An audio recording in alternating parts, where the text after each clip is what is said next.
On va parler ski aujourd'hui avec Grand Chambéry Ski. J'ai le plaisir d'accueillir Jean-Léon Perrier. Bonjour Jean-Léon.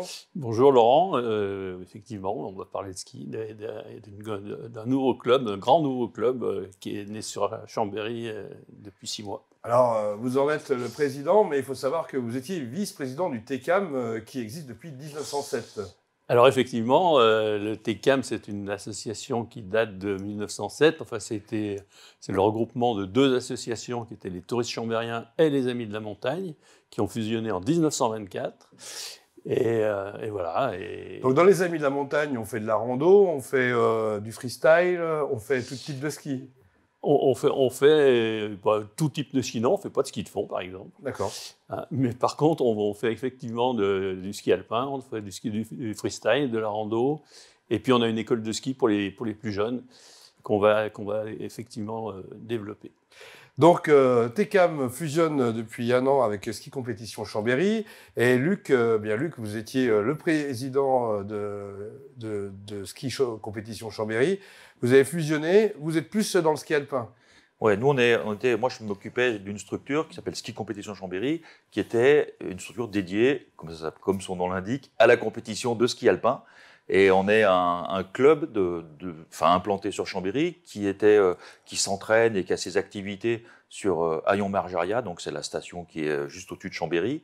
Et c'est un club moi j'en étais président depuis 2008, et c'est un club qui a 20-25 ans à peu près. Et on a bien entendu dans le cadre du rapprochement des clubs, et on a travaillé bien entendu pendant quelques années avec Jean-Léon.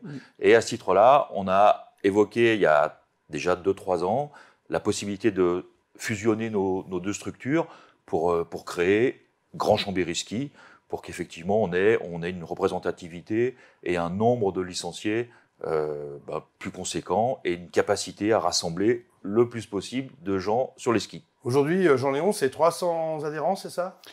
Alors aujourd'hui, c'est 309 licenciés. D'accord. Alors donc, tous sont licenciés à la Fédération française de ski. Voilà.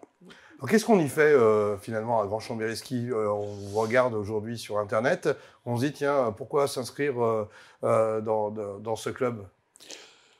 Alors déjà, on va commencer par le départ. On a une école de ski qui prend des tout petits. Et ces tout petits, on essaye de les faire progresser pour leur plaisir déjà dans un premier temps. Et puis après, on va essayer de les rattacher à une des autres sections, c'est-à-dire soit la compétition alpine, soit le freestyle. Et voilà. Et puis plus tard, après, on a des randonneurs, mais ça c'est plus des adultes qui parcourent la montagne tout l'hiver. Luc Tournière, j'imagine que vous repérez la pépite de demain, puisque c'était un peu votre fonction avec l'ancienne association, finalement. Ouais, c'est une de vos fonctions. Même si effectivement Jean-Léon vient de citer l'aspect plaisir, et ça reste le fil conducteur de notre activité. Les jeunes, ils sont là parce que ça leur plaît, parce qu'ils se régalent, parce qu'ils sont dans le milieu de la montagne, qu'ils sont savoyards, qu'ils habitent à Chambéry et qu'ils ont quand même les yeux qui portent vers les sommets.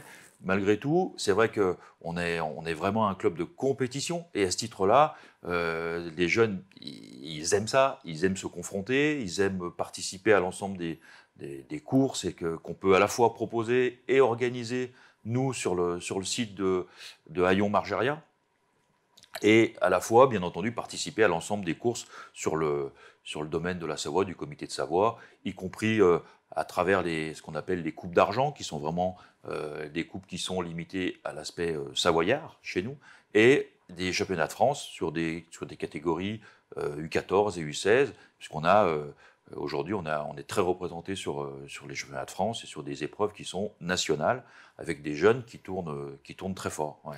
Jean-Léon, le bilan après 1 an de fusion? Moi, je suis très agréablement surpris parce que c'est pas toujours facile de regrouper des gens qui viennent d'horizons un peu différents. Et puis, il y a toujours des animosités un peu. On peut dire très rapidement, tout ça s'est passé. Et maintenant, vraiment, on travaille main dans la main. Et avec Luc, on travaille déjà main dans la main depuis quelques années. Mais de regrouper les deux bureaux, ce n'était pas évident. Et ça se passe vraiment au mieux, on va dire. Alors Luc, on a vécu quand même un précédent avec le Covid. Ça a dû un peu chambouler la vie du club et puis surtout de tous ses compétiteurs et adhérents. Ouais, alors chambouler, ça a été tellement un coup d'arrêt qui n'était pas prévu. On avait bien entendu à partir du 15 mars, du 16 mars, c'est sur du 15 mars au 15 avril, c'est pour nous une période très chargée sur laquelle les jeunes ont fait des engagements, des entraînements.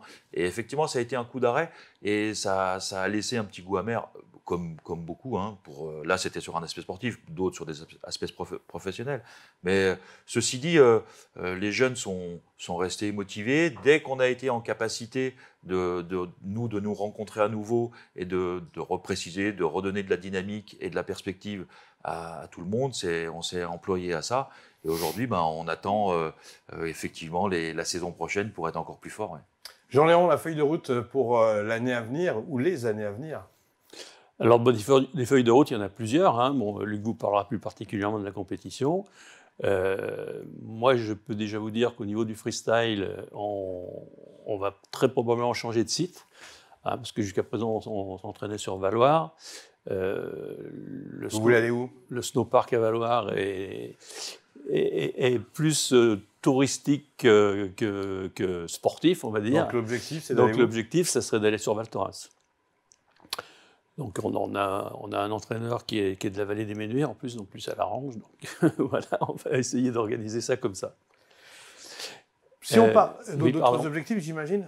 Oui, alors les autres objectifs, après sur les autres sections, moi je crois qu'on a un objectif qui est prioritaire, c'est sur le recrutement des plus jeunes.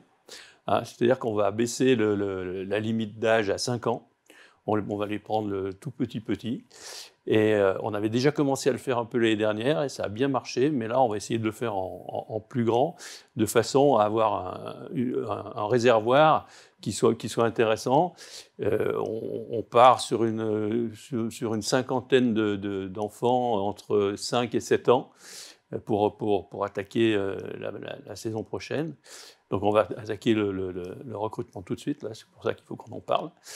Et le but, c'est effectivement de leur faire faire du ski, de sortir un petit peu les citadins de la ville pour les ramener au ski, parce que ça, c'est quelque chose qui diminue. Je ne dirais pas qu'il disparaît, mais presque. Et donc, le but, c'est de remettre un petit peu les jeunes sur les skis.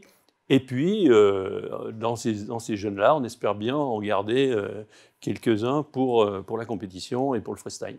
La compétition, parlons-en, Luc. Créer l'athlète de demain, ça prend du temps et ça coûte de l'argent. C'est clair, ça coûte de l'argent. Faut décrypter tout ça? Ouais, c'est clair. C'est aussi la raison, c'est aussi les raisons qui nous ont conduit, nous, à fusionner nos activités pour essayer de mutualiser au maximum à la fois des frais de transport, des frais d'entraîneur. Jean-Léon le rappelait à l'instant, on reste des citadins. Donc, pour nous, s'entraîner, aller au ski, ça veut dire qu'il faut se déplacer, il faut se transporter, il faut aller sur des zones où effectivement on peut effectuer nos tracés, nos entraînements. Donc, bien entendu, tout ça a un coût. Et plus le niveau monte et plus les athlètes sont performants, et c'est notre cas, plus les frais engendrés sont conséquents. Donc, on a besoin effectivement d'avoir, certes, une mutualisation, comme je viens d'évoquer, mais également des partenaires, des gens qui puissent aider. Parce que pour les parents, effectivement, c'est un coût.